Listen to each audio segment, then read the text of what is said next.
Días de Vino y Radio, un programa presentado por Gabriel Ruiz López para todos los amantes del vino, agricultores, enólogos, sommeliers, bodegueros, comerciantes, restauradores, periodistas, conectando directamente desde Barcelona, España. Gracias, Patricia. Buenos días, buenas tardes, buenas noches. Depende del punto del planeta en el que estéis. Hoy nos volvemos a desplazar a Tarragona, a la Terra Alta, que es una zona que promete mucho. Es una denominación de origen que está subiendo como la espuma. Y vamos a conocer a Elías Gil, que es el propietario de varias bodegas en esta DO. Y la última que ha establecido, que es las Viñas del Convent, en Horta de Sant Joan, es un homenaje a las varias generaciones de ancestros suyos que se han dedicado a la vitivinicultura.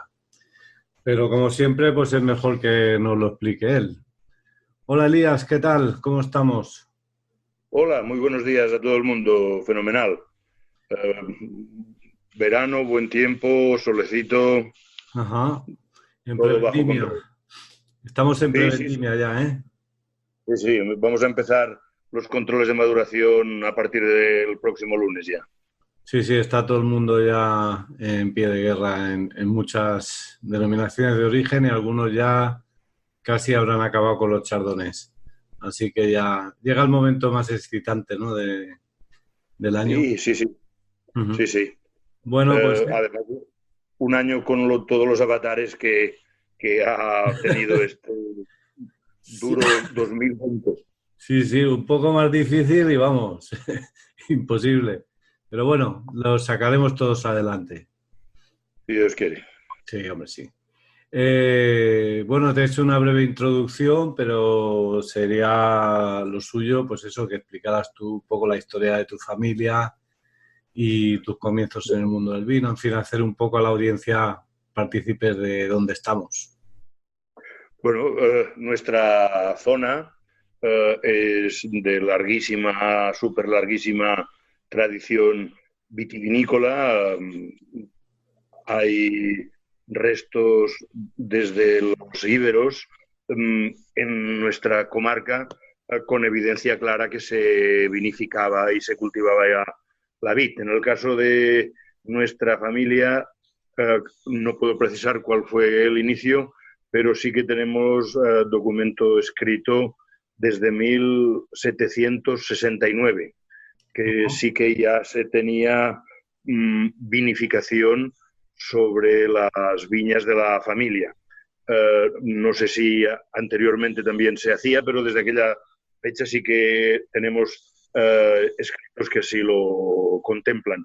De hecho, nuestra comarca, como casi todas, era eminentemente productora y tenía también mucha parte de autoconsumo, pero hasta los años 80 largos no se empezaron a embotellar vinos de un nivel alto. Y un poco nuestra familia no fuimos de los primeros en el tema del embotellado, sino que seguimos teniendo bodegas al por mayor donde hoy por hoy elaboramos vinos con la denominación de origen Terra Alta, pero también muchísima más cantidad con la denominación de origen Cataluña, y vendemos a los principales embotelladores de la denominación de origen Cataluña y también de otras zonas. Ya fue a partir de más o menos de los años 2000 cuando empezó a cosquillear en el interior la historia de empezar a plantar bastantes viñas propias para hacer una bodega solo dedicada al embotellado, una bodega que fuese visitable, porque tenemos las viñas enclavadas en la zona más alta de la Terra Alta, en lo que es el final de la cordillera ibérica, y con una orografía natural y una riqueza paisajística que la hacen verdaderamente especial, aparte de la gran idoneidad, a mi criterio, de aquella zona para el cultivo de la vid. Sí, bueno, al fin y al cabo lo que has venido a decir es la historia de la mayor parte de zonas vitivinícolas de España. España hasta el siglo XIX realmente no empieza a hacer embotellado y marcas, ¿no? Y realmente es en el siglo XX donde explota y se crean las REO y todo eso. Era un país que producía mucho granel y, bueno, poco a poco se ha ido corrigiendo eso, ¿no?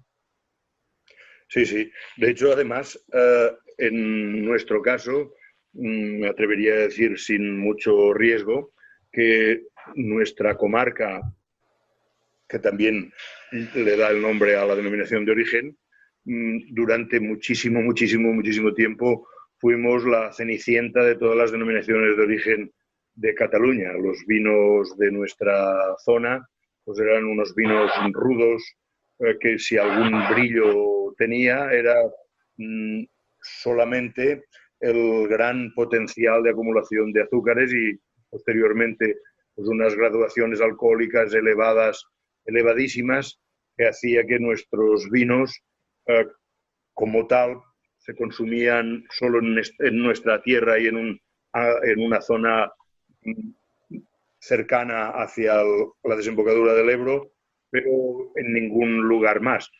Que si algún pequeño brillo tenían, era porque eran no vinos tal como suena, sino ingredientes o analgésicos, que por el gran potencial alcohólico que tenían, pues podían dar un factor diferencial a otros vinos de otras zonas centrales de Cataluña o incluso del centro de España con muy poco grado, y en cambio con nuestro vino se conseguían reforzar y diferenciar de lo que eran los vinos originales de estas zonas de menos grado. Pues bien, Sí. de todas formas, en esta larga época en la que la Terra Alta fue, así como suena, la cenicienta de todas las denominaciones de origen y comarcas vitivinícolas de Cataluña, paradójicamente, la parte más alta, Horta de San Joan y Arnes, estamos en un altiplano ahí, éramos la cenicienta de la Terra Alta, porque allí de ninguna forma conseguíamos llegar a los 16 y 17 grados, que eran bastante generales en el centro y en el norte de la comarca.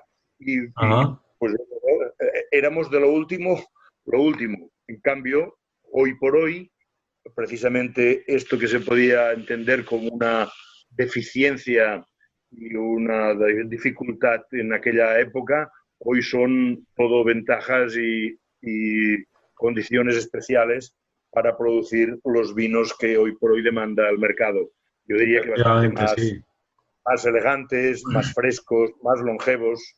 Sí, ha cambiado mucho. Claro, en esa época el vino de la zona era grado y color, ¿no? Y entonces se utilizaba como mejorante de coupage en muchos sitios, eso Sí. es evidente. Y yo recuerdo cuando era pequeño, joven, en los 60, pues de ir a comprar a la bodega así a granel con la botella y tenían siempre las botas allí con las diferentes DOs.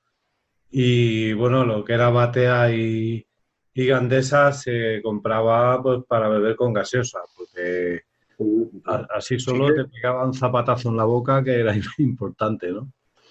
Sí, sí, pero yo quiero pensar que en muy pocas ocasiones este vino de las botas que ponía Gandesa y Batea era 100% Gandesa y Batea, sino que, como he explicado, porque teníamos clientes que nosotros les vendíamos y nos explicaban esta circunstancia de que lo diluían pues al 50% o a un tercio, porque si hubiese sido solo esta expresión del zapatazo, aún hubiese sido bastante más expresiva. Sí, Sí, o sí, sea, vino para tomar con cuchillo y tenedor, ¿no? sí, sí. Sí que quiero romper una lanza a favor de una especialidad que en aquel tiempo se conseguía con nuestros caldos, que era, sobre todo, que luego lo explicaremos, para toda la elaboración de vinos generosos. Sí, Todas las telas y los vinos rancios sí que se hacían casi todas desde las garnachas blancas de nuestra tierra. sí, sí, justamente Incluso, eso lo quería comentar contigo un poco más adelante en la entrevista, muy porque bien, me llamó mucho la atención el otro día. Pero si te parece, me gustaría que comentáramos sobre el protagonista de hoy, que son las viñas del Convent, ¿no? Sí. Y bueno, me parece que la estrella en vuestra zona es la garnacha, tanto tinta como blanca. Y tenéis un par de cosas peculiares para mí que me llamaron mucho la atención el otro día. La viña que tenéis en medio del Parque Natural de Sports y de garnacha blanca. Y luego la garnacha alta, que parece ser que es un clon que estáis recuperando. Si te parece, nos hablas un poquito de estas dos variedades. Sí, sí. Pues sí, aparte de lo que ya hemos explicado y que profundizaremos si es necesario, de todos los factores que se juntan en nuestra población y mediaciones de nuestro sistema montañoso, aparte de toda la idoneidad tanto de la composición de los suelos como del clima bastante más benigno que en otras partes, ahí además tenemos la grandísima suerte de contar con dos variedades locales. Una, tal como has comentado, la garnacha alta, que había existido no como una variedad de máxima extensión, sino solo en una zona más cercana a los ports. Es una garnacha negra de porte erguido. Nosotros, bueno, desde siempre se conoce en Horta como garnacha alta. Es una garnacha que tiene la virtud hoy y la desgracia hace unos años, que es mucho menos productiva que las garnachas habituales. Por esto, cuando se empezó a vender la uva por parte de los agricultores, que antes en mi tierra todo el mundo vinificaba en su casa y vendía el vino, pero cuando ya se profesionalizó la agricultura y se vendió kilos de uva a cambio de un dinerito, pues claro, esta variedad cayó en desgracia porque se unificaban los precios y es una variedad que produce aproximadamente el 50% de las otras garnachas. Con esto ya está todo dicho, ¿no? Uf. Había quedado una única garnacha para autoconsumo de una familia que tienen otros viñedos, más de Ferrás, de Miguel Ferrás, que con todo el cariño del mundo, como es un sentimental, la mantenía para su autoconsumo ya plantada de la época de su padre, que hace muchísimos años que falleció el hombre. Yo, conociéndola, me interesé bastante para este proyecto de hacer una bodega donde solo embotellásemos y buscásemos la máxima calidad y la máxima expresión de nuestros vinos para hacer unas pruebas. Yo la planté simplemente para que no se perdiese, que se hubiese perdido, y para poder investigar a ver qué es lo que salía, ¿no? La sorpresa saltó la primera vez que la pudimos vinificar sola, y todo y que fue la cosecha 2016, que fue el año climáticamente más duro que hemos tenido hasta en cuanto a sequía, estiaje y calor profundísimo, pues salió un vino muy, muy, muy diferente a las garnachas normales, muy elegante, con una buena capa de color, y aunque no tuvimos un grado muy alto, elaboramos un vino de 13 grados 50, pero con una sedosidad y una armonía diferente de todas las demás y digno de mención. Entonces ya a partir de entonces hemos ido haciendo nuestra garnacha 100% emblemática que comercializamos con la marca Els Costums, toda de la garnacha alta, aunque tenemos 5 garnachas en nuestras viñas de propiedad de la familia.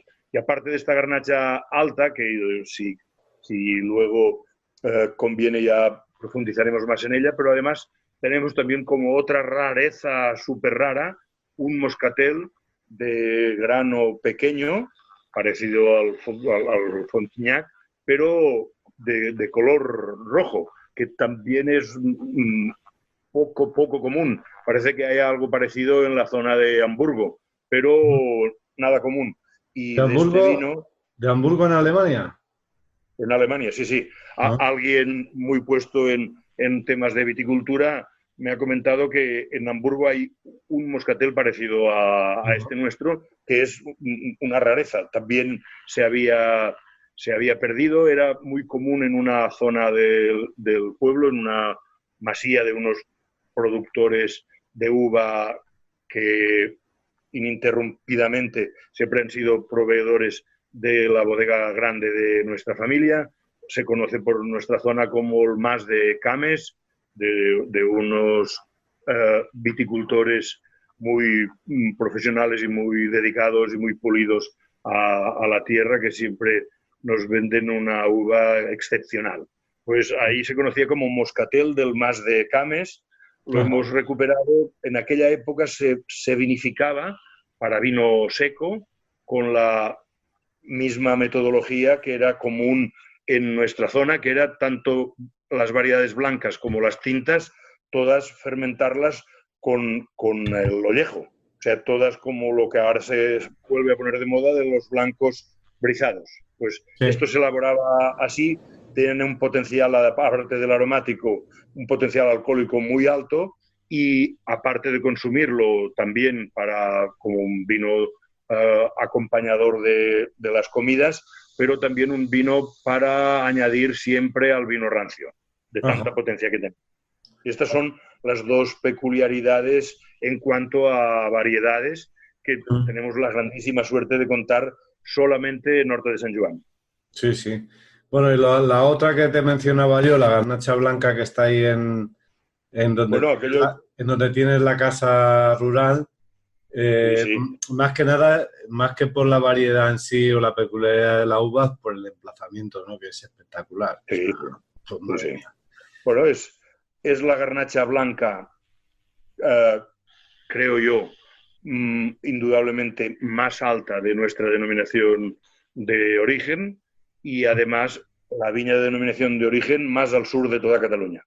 Está enclavada dentro del Parque Natural dels Ports, pues lo que hemos explicado antes en las estribaciones montañosas del final de la cordillera ibérica, en un lugar Qué altitud emblemático. hay ahí? ¿Qué Ahí altitud? estamos sobre 550, 580. Ajá, ajá. Muy bien.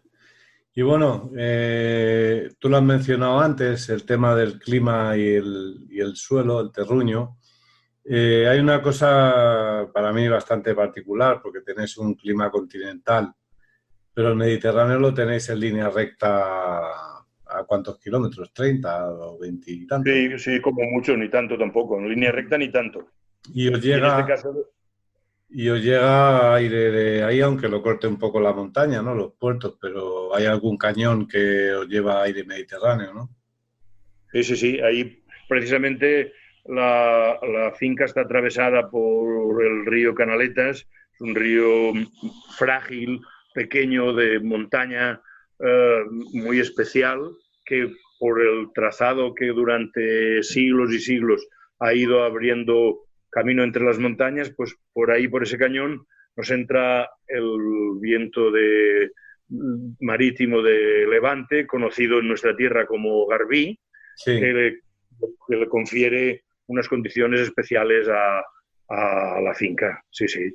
El río, que ya he explicado antes que es muy frágil, de no mucho caudal, pero de unos paisajes especiales y de una naturaleza y una pureza exclusiva.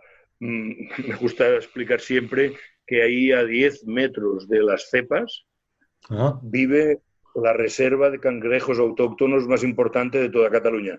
Ah, sí. Creo que todo el mundo conoce la fragilidad de esta especie, que cualquier contaminación o cualquier combinación con otras especies los fulmina. Y Sí. ahí viven desde los 3 o 4 últimos millones de años fenomenal. Creo Ajá. que este detalle puede dar una idea de lo especial y de lo natural que es aquellos parajes. Ajá. Sí, sí, sí, sí. Y bueno, y en cuanto a suelo, ¿qué destacarías tú de la zona? ¿Qué peculiaridad Bueno, destacarías? pues aquello es una...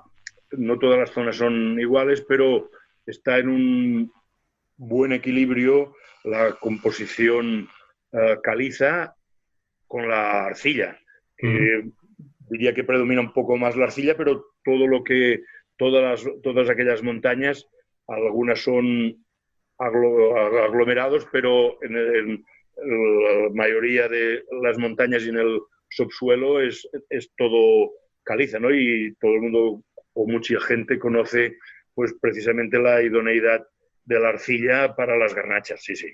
Ujú. Sí, les da, esa combinación les da una mineralidad muy particular. Sí, Y sí. sí, están bien ricas.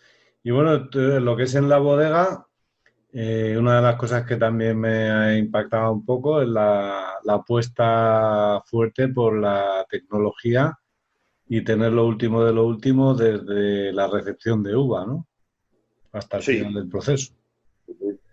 De hecho, ya antes la parte más importante y fenomenal, que es el cultivo de la vid, todo lo que elaboramos en la bodega mm, es fruto de la uva de viñedos de la familia, que para poder ser especialmente exigentes tenemos como 5 veces más viña en producción de la capacidad de la bodega, que la bodega es pequeña, solo con el objetivo de poder escoger entre todo lo que tenemos lo mejor. Hacemos toda una viticultura manual, por supuestísimo la recogida de la uva también, pero luego sí que, aparte de esto que es lo más fundamental, tener una buena o buenísima uva, luego no hemos ahorrado esfuerzos en incorporar una concentración de las últimas innovaciones tecnológicas para Ujú. poder sacarle a la uva toda la posibilidad que puede tener tanto en la fase gustativa como aromática. Sí, sí. Ujú. Diría que el sello identificativo de nuestros vinos y la vocación y el camino que buscamos uh, para conseguir algo especial en nuestros vinos es que tengan muchísima potencia aromática y frescor por encima de todo. Ujú. Y una buena acidez también, ¿no? Y claro, sí, sí, sí, Sí. sí. Ya lo provoca el tener los viñedos en una zona que tendrá aproximadamente entre 90 y 95 metros sobre el nivel del mar por encima del promedio de la denominación de origen. Ujú. Entonces, más cercanos también a la montaña, más altos y una zona eminentemente más tardía, pues sí, produce esta uva siempre con un pH más bajo y una acidez más alta que el resto de la comarca. Ya. Bueno, esa es la ventaja en parte, ¿no? De tener más bodegas en las cuales pues tú te quedas para las viñas del Cumbent con la creme de la creme y el resto lo puedes derivar a vinos en otras bodegas, ¿no? Entonces eso está muy bien. Sí, sí, La máquina que más me impresionó justamente, pues porque no la había visto nunca, es la de selección de uva, sí, que sí. hay muy poquitas en España. Mm, no sé si llegan a contarse con los dedos de las manos, entre todas las dedos. En Cataluña creo que solo hay tres o cuatro, ¿no? Sí, si no se ha puesto ninguna últimamente, según explica el propietario de la marca que las vende, y el concesionario somos de momento solo 4 en toda Cataluña. Ujú. Sí, sí. Y es una máquina que selecciona la uva de manera automática con un sensor, ¿no? Sí, bueno, de hecho se la conoce coloquialmente como una visión artificial, es una Vistalis de Baslin Butcher, que es muy, muy perfecta a la hora de poder sacar todo lo que sea indeseado, ¿no? Puede seleccionar la uva en función del color, del tamaño, de la rugosidad de la piel. Indudablemente puede detectar si hubiese algún grano lesionado o algún grano enfermo y, por supuestísimo, si quedase después del despalillado, aunque es muy suave, pues se pudiese quedar algún peciolo, algún pequeño trozo de raspón o algún trozo de alguna hoja, y solo da por bueno lo que le hemos enseñado en Y el software, ¿no? los parámetros que tú le marcas, ¿no? Sí, sí, sí. Que otra vez más, poniendo en valor lo de tener otros destinos para la uva y para los vinos, nos hace ser o nos permite ser exageradamente exigentes a la hora de seleccionar. Siempre puede pasar que algún grano bueno vaya a lo que sería la fase del destrío, o al revés, ¿no? Que si no se es tan exigente, algo que debería ir al destrío que pudiese pasar anecdóticamente a la fase mejor. Entonces, nosotros para nada ponemos en riesgo que algo de lo no deseado vaya a lo bueno. Entonces, exageramos la selección, todo y que sabemos que probablemente un 8 o un 10% de bueno se iría a la fase del destrío. Pero con esto sí que garantizamos la exactitud de nuestra vocación por solo fermentar los mejores granos. Sí, y que por cierto, hablando de fermentación, pues también los depósitos son algo que no había visto yo tampoco todavía, con el doble pistón. Sí, sí. Bueno, los depósitos son algo más que depósitos, son todos isotérmicos, con camisa integral en todo el cilindro, con el fin de poder ejercer el sistema de elaboración de criomaceración, que es lo que de momento mejores resultados nos ha dado en esta idea de conseguir el máximo potencial de color, pero pudiendo fermentar a muy baja temperatura para conseguir tener todo el cuerpo y extracción que se necesita, pero en la fase previa a la fermentación, y en cambio pues una potencia aromática fuera de lo habitual. Sí, sí, sí, haces una extracción mucho más intensiva de aroma y de color, ¿no? Sí, sí, sí. Luego todos los tanques tienen pisage, pero no un pisage normal, sino todos los tanques doble pisage, lo cual nos permite, lo que sería más habitual, romper el sombrero cuando se forma intercalando que baje uno de los pistones y suba el otro, o si no, bajándolos de forma mucho más lenta los dos a la vez y haciendo pues una infusión, haciendo que sin que se rompa el sombrero, pero esté inundado todo el tiempo que nosotros consideremos oportuno. Y también le da más homogeneidad, ¿no? al vino, ¿no? Al contenido del tanque, ¿no? Tanto en frío, al tener la camisa integral, como el pisage este, ¿no? Sí, por supuesto, es una metodología que aporta muchísima más naturalidad y suavidad a la extracción del color que no otros métodos. Sí, sí. Entonces, hay gente que elabora con diferentes protocolos y han incorporado casi todas las bodegas que se precian, pues algún tanque de vinificación con el sistema de pisage. Nosotros los tenemos todos los tanques con pisage. Sí, sí. Igual que eso, también os diferenciáis en la crianza, que en lugar de hacerla en las barricas al uso de 225 litros, lo hacéis en fudre de 5.000 y además de Eslavonia, de Croacia. Sí, sí, sí. A la hora de decidir cómo íbamos a criar,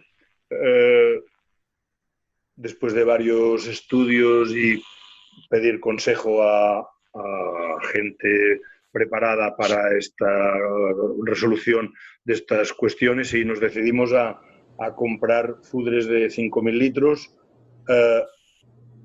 con ausencia de tostado en la mitad de ellos y la más ligerísima opción de tostado en la otra mitad, pero en fudres de roble de Eslavonia, al norte de Zagreb, porque según la información recabada, según la granulometría de este roble, sería de la máxima idoneidad para las garnachas. Así lo entendimos y por esto lo hicimos. Lo de 5.000 en lugar de barricas pequeñas, pues es precisamente para que la crianza en roble permita la microoxigenación necesaria y que todo el mundo conoce, pero que la incidencia del roble sea muchísimo menor, ¿no? Yo siempre digo que el vino tiene que saber a vino, ¿no? Exacto, no madera. Gustos de vainilla, mejor en una terraza, en una copa de helado y con una cuchara, ¿no? Sí, no, está claro. Lo que pasa es que ya sabes que hay tiempos para todo y hubo a finales de los 90 y primeros de los 2000 una moda que hemos comentado varias veces en este programa con otra gente también, ¿no? De parquerizar los vinos, y entonces hacían unos vinos súper maderizados y que al final, pues no te enterabas tampoco si te estabas tomando un tempranillo o una garnacha, si al final lo que sabía era la madera, ¿no? Y eso, sí. Afortunadamente, se ha pasado un poco, ¿no? De ahí. Sí, sí. También toda esta época en la que se valoraba muchísimo la madera nos llevó a esta uniformidad de los vinos que yo creo que puede continuar para el público que aún lo desee, pero no para los vinos que están ahora más de moda, muchísimo más ligeros, pero suntuosos también, ¿no?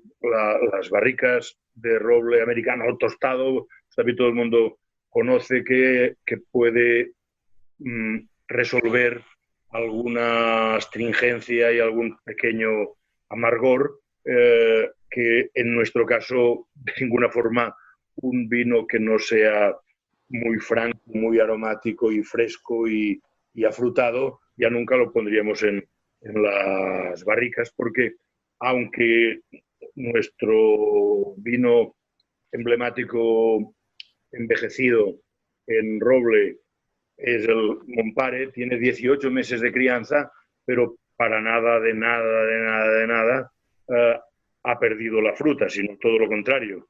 Claro, que le harías daño. En los fudres lo que hace pues es embellecer esta fruta, pero para nada mandar sobre el vino. Sí, no, porque entonces pierdes una de las cualidades que tiene el vino, eso es desperdiciar esa fruta que tiene la garnacha, me parece casi un crimen, ¿no? Y ya que has nombrado, porque como estamos ya en el producto terminado casi, vosotros tenéis una gama bastante completa, me gustaría que comentaras un poco las joyas de la corona. Has nombrado Costums. Que el nombre en sí ya me gustaría que explicaras un poco la historia, porque es una historia chula, ¿no? Del tema de los templarios y tal, ¿no? Que es... Sí. Bueno, de hecho nuestra tierra en la Edad Media la reconquistaron a los árabes, los frailes guerreros, los templarios, sí. Y además se dedicaron ahí a volver a organizar toda la vida. Y aparte de repoblar cristianos nuestra zona, repoblaron también nuestros campos de viñedos, porque los sarracenos, por motivos obvios, no tenían viñas en sus campos. Y una vez allí se asentaron y se convirtieron también en lo que podría ser gobernantes de la zona, porque Horta de Sant Joan fue una encomienda templaria y 4 o 5 pueblos de los de al lado pertenecían a aquella encomienda, y como casi siempre ocurre a los políticos y a la gente que mandan, siempre tienen un poco la tentación de empezar a legislar.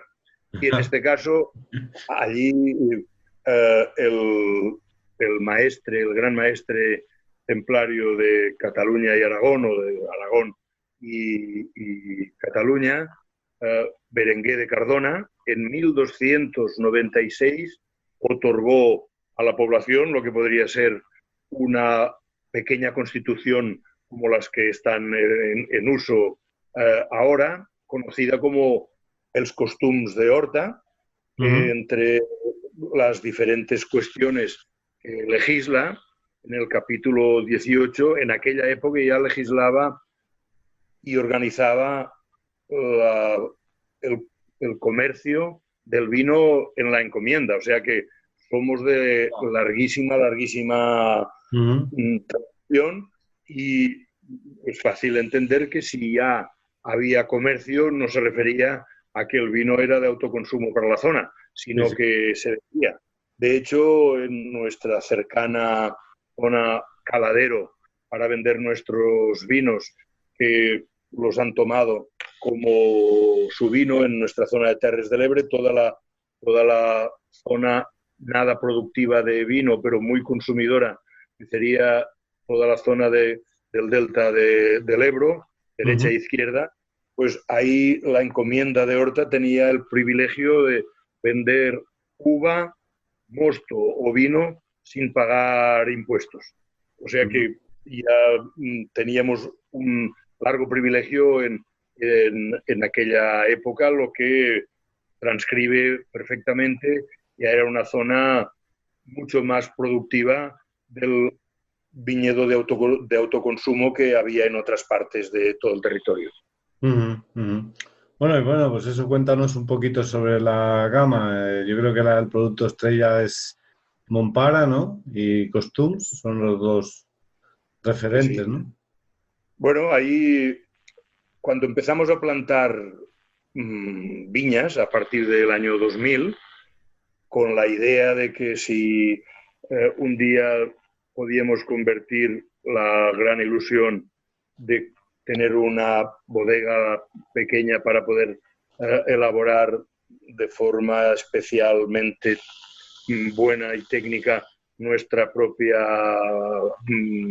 viña, nuestros propios racimos, y convertirlos en un vino lo más top posible. Pero cuando empezamos a plantar la uva, estaba muchísimo más de moda las variedades foráneas internacionales que las del lugar. Y bueno, pues como todo el mundo, pues plantamos todas las variedades internacionales. Después empezamos también a plantar las tradicionales, aunque siempre las habíamos tenido, pero sin arrancar para nada todas las variedades foráneas. Entonces, tenemos vinos que los elaboramos a partir de la combinación de estas variedades foráneas con las variedades tradicionales. Sí que tenemos un ánimo especial y diría que mucho brillo con la garnacha, pero yo soy de los que dice que hay más vida únicamente en la garnacha, ¿no? Y más allá de la garnacha, pues hay más vida. Tenemos 4 monovarietales 100% garnacha. Quiero decir esto para que se le dé la importancia que tiene. Todo el mundo sabe que en los monovarietales, con mantener un 85% de la variedad, ya se puede etiquetar como monovarietal. En nuestro caso tenemos 4 monovarietales de garnacha, que el 100% de la uva es garnacha. Tenemos 2 garnachas blancas, una garnacha negra y un rosado de nuestra bodega 100% garnacha peluda. Era el único rosado de garnacha peluda que había en toda Cataluña. Ahora ya sé que se han elaborado algunos más y, por cierto, muy, muy buenos. Yo diría que la garnacha peluda puede ser de las mejores garnachas para la elaboración de rosado. Por lo menos en nuestra bodega ha dado un resultado, perdone por la presumición, pero bastante exitoso. No, eso no es presunción. Cuando las cosas son verdad, ahí están. Y si no, Ah, bueno, que la la gente lo garnacha peluda pruebe, que la gente lo pruebe y luego dictamine. pueda juzgar. Sí, sí. Y- Bueno, como todo el mundo sabe, hoy por hoy está muy valorado que los rosados tengan un color más bien bajo, ¿no? Entonces, Ujú. simplemente hay que agotar un poco el ingenio para ver de que de todas las variedades de garnacha negra, la que tiene menos intensidad colorante es la garnacha peluda y, por lo tanto, permite tener muchas más horas de maceración eh, del mosto con el ollejo. Le va a aportar, por lo tanto, esta exposición al ollejo y a la pulpa una mayor suntuosidad y muchísimo más aroma, pero Ujú. no le va a dar tanto color, ¿no? Y Ya. por lo tanto podemos conseguir que sea muy, muy aromática y que tenga muy poco color. De todas maneras, tu rosado es pálido, pero no es tan pálido como los provenzales, que parecen agua. Cuando tú lo pones en la copa apenas se ve. Y en el tuyo sí se ve que es rosado, que yo creo que es el punto adecuado. O sea, quiero decir, ni tan oscuro como hay en ciertas zonas de Castilla y León, ni tan claro como lo hacen los franceses, ¿no? Pero que sea un color atractivo, ¿no? Bueno, Claro, bueno, esto es fenomenal, pero vuelvo un poco a lo de antes. Cuando explicaba los vinos de crianza que los vinos tienen que ser con sabor a vino, pues los sí, rosados, con independencia del color, pero sí que valorando que no sean muy, muy altos de color, pero sobre todo lo que tienen que ser es muy buenos.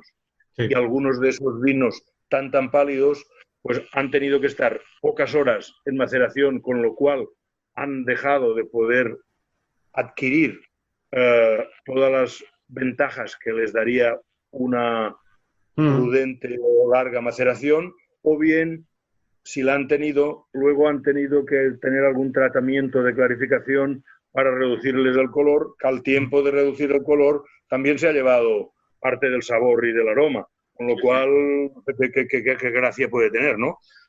Nosotros hemos intentado que el vino sea muy bueno, muy expresivo, muy aromático y que tenga de forma natural el menos color posible. No, sí, para mí el rosado es el vino más difícil de hacer. La gente no lo acaba de entender eso, pero es que conseguir el color que tú quieres, conseguir que tenga aroma, conseguir que tal, y no tiene ningún tipo de corrección posterior, porque en realidad luego ya tienes lo que tienes, no se va a poder corregir, pues es un vino realmente el más difícil para mí.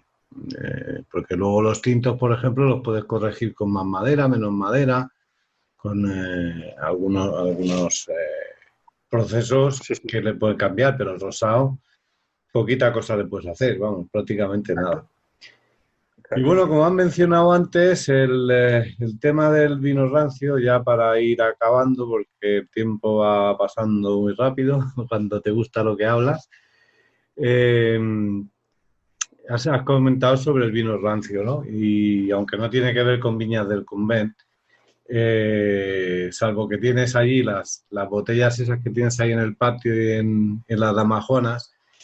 El otro día, un amigo de Moscú me preguntó, porque había oído hablar del vino rancio, y me dijo, oye, pues esto se puede comparar con jereces y con oportos. Eh, Bajo mi punto de vista, no, aunque es un vino diferente al vino tranquilo, pero me gustaría que nos explicaras tú y un poco la técnica esta del sol y seré para conseguir el vino rancio, porque me pareció una historia bonita. Bueno, el vino rancio yo diría que sí que tiene alguna similitud con algunos de los vinos de Jerez. Básicamente yo diría que con el oloroso, porque es un vino seco, pero muy, muy, muy oxidativo.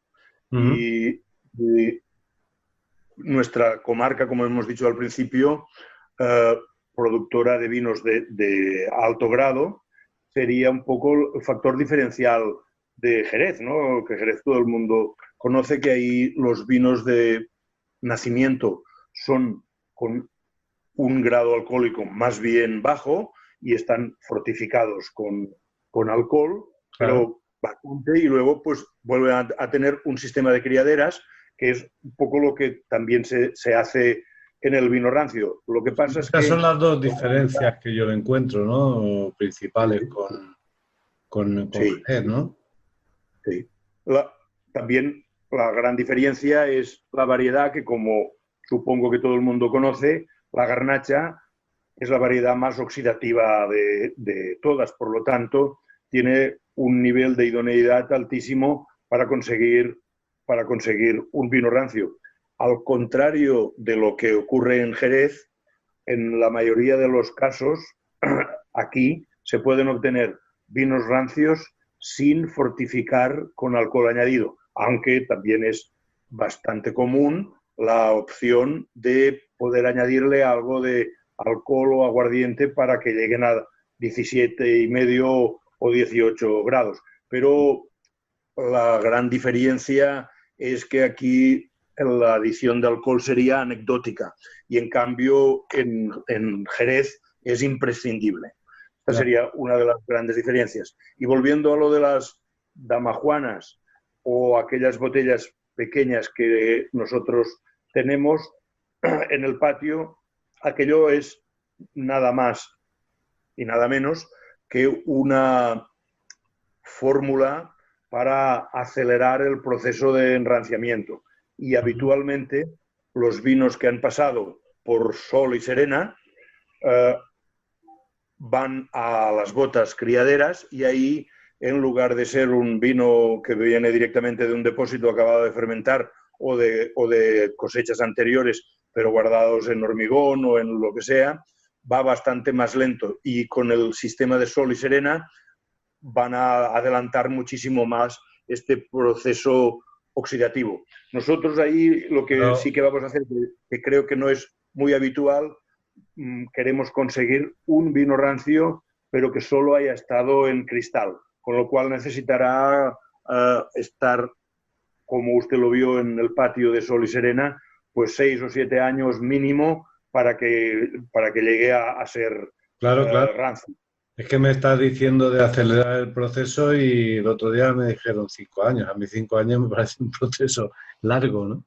Entonces... Bueno, para esta que esté en el cristal sí que va a ser 5, 6 o 7 mínimo. Esto lo va a decir la cata, pero en cambio, cuando ya añadimos el vino que ha estado un año en Sol y Serena, en cristal, en cristal con oxigenación natural, porque los tapones lo permiten, ya que no es un tapón estanco, además de que están no llenas hasta arriba, sino empezadas, y por lo cual tienen una superficie de intercambio con el oxígeno muchísimo más elevada. Esto sí que cuando se pone a las botas criaderas viejas de vino rancio va mucho más rápido que si fuese el vino que habremos guardado en un tanque de hormigón. Ajá, ajá. Sí, ¿tú crees que esto se hace así porque se descubrió por alguna casualidad alguien que se olvidó una damajuana en el patio durante años? O... Bueno, me parece, me da toda la impresión, ¿no? Sí, podría ser perfectamente de que alguien accidentalmente hubiese visto que aquel vino había avanzado muchísimo más en la oxidación tan deseada que el que estaba guardado en otro tipo de recipiente. Podría ser perfectamente. No, lo lógico sería decir que fue así, ¿no? De una casualidad que se llegase a esta técnica. No puedo decirlo, pero tiene visos de realidad, sí. Sí, sí. No, me sorprendió bastante. Y aparte, bueno, el vino ahí durante el día, a pleno sol, se pondrá por encima de 40 grados ahora en Sí, sí, verano, tanto. y a la noche caerá 15 o menos, ¿no? Sí, sí. Allí yo creo que hay dos cuestiones básicas. Una de ellas, la primera y principal, eh, la oxidación. Pero también yo creo que ahí hay una parte de evaporación y por lo tanto de concentración. Ujú. Sí, sí, sí, sí. Bueno, pues se lo explicaré a mi amigo Tom y a ver si se queda satisfecho con la respuesta. Bueno, él Muy puede bien, escuchar el programa porque algo de español entiende, o sea que ya le diré que lo escuche. Y bueno, muy bien, muy bien. ya estamos llegando al final y siempre me reservo un par de preguntas así curiosas. Déjeme de todas formas explicar una pequeña Sí, por anécdota que supuesto. es que, bueno, si hemos explicado ya desde el principio que nuestra comarca era productora de vinos muy, muy, muy potentes, esto estaría diametralmente opuesto a que nuestros vinos fuesen base de ningún espumoso. Pues yo desde mi más tierna infancia, pero ya siempre acompañando a mi padre y oliendo los aromas de la fermentación y de la bodega en su máxima expresión, pero siempre me rondaba por la cabeza y tenía el capítulo lleno de las ilusiones de poder hacer en nuestra tierra algún espumoso. Y enseguida que pude, pues materialicé un poco la gamberrada, digámoslo así, de en una zona poco común o nada común de hacer un espumoso. Ajá. Nos hemos atrevido a hacerlo. Además, con garnacha, que si bien en el espumoso una de las mejores cosas que se preserva es uh, nada de nada de nada de nada que se parezca a la oxidación, pues hacer un espumoso con garnacha es un reto añadido muchísimo más difícil. Pues sí. Y en Viñas y Convent hemos hecho un espumoso que lo hemos presentado ya, lo presentamos el último certamen al concurso Granaches Dumont y ya en la primera elaboración ya conseguimos una mención de medalla de plata en el concurso Garnachas Dumont.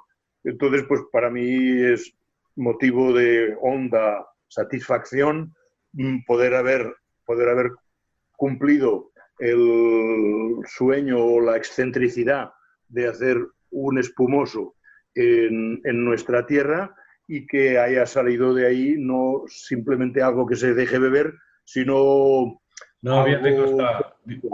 Doy fe de que bien rico está. Muy Y, bien. y además creo que este tipo de cosas son las que le dan sal y pimienta a estar dentro del mundo del vino, ¿no? El poder jugar y el poder hacer cosas y intentar sacar cosas nuevas también, ¿no? Sí, sí. Enhorabuena por la iniciativa y por el resultado, porque me gustó, ¿eh? Me gustó mucho. Muy bien. Y bueno, ahora sí, ¿eh? Porque es que el tiempo va volando y no sé si nos pasaremos hoy. Pero es que, claro, no se acaba nunca. Con este tema, madre mía. Uno se va animando. Sí. Pues nada, las preguntas son muy sencillas.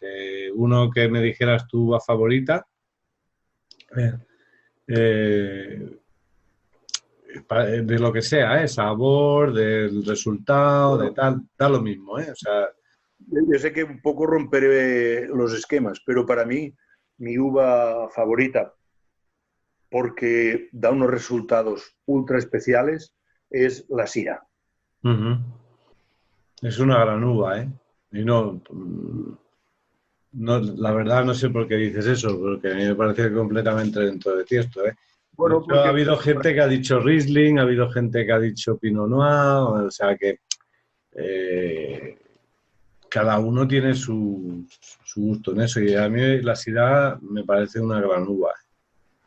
sí, ¿No? sí, Aunque la sí, sí. garnacha es más versátil, creo yo, Bueno, pero si está bien hecho, te hace un vino perfecto. a Y mí siempre me ha bueno, gustado ser un poco abogado de causas difíciles. Y la Cira, en nuestra zona, da unos resultados brutales. Sé que hoy por hoy no sería dogmático ni respetuoso devaluar la garnacha, pero como he dicho al principio, hay más vida, aparte de la garnacha. Sí, señor, sí, señor. Y bueno, lo último sería que me propusieras un maridaje de un vino y una canción. ¿Qué canción escucharías tomándote un vino? Hombre, esto es un poco más difícil, Bueno, pero es maridar ¿qué? la radio con el mundo del vino. Me voy a tirar a la piscina. Yo creo que maridaría muy, muy bien nuestra genuina garnacha producida en la finca Mas de Sotorres, que da nombre a la marca, el Mas de Sotorres, escuchando Hey Jude de los Beatles. Ajá, vale. Pues con esa canción despediremos el programa de hoy y te agradezco tu tiempo. Sé que vas hiperliado y más ahora en Prevendimias, pero bueno, ha sido un placer y espero que volvamos a tener oportunidad en el futuro. Si ¿Vale? Dios quiere. Encantado. Bueno, pues hasta la próxima y muchas gracias. Salud. Bueno amigos, hasta aquí el programa de hoy. Espero que os haya gustado la conversación con Elías Gil, propietario de las viñas del Convent. Y nada, pues como siempre os digo, bebed buen vino, sed felices y disfrutar.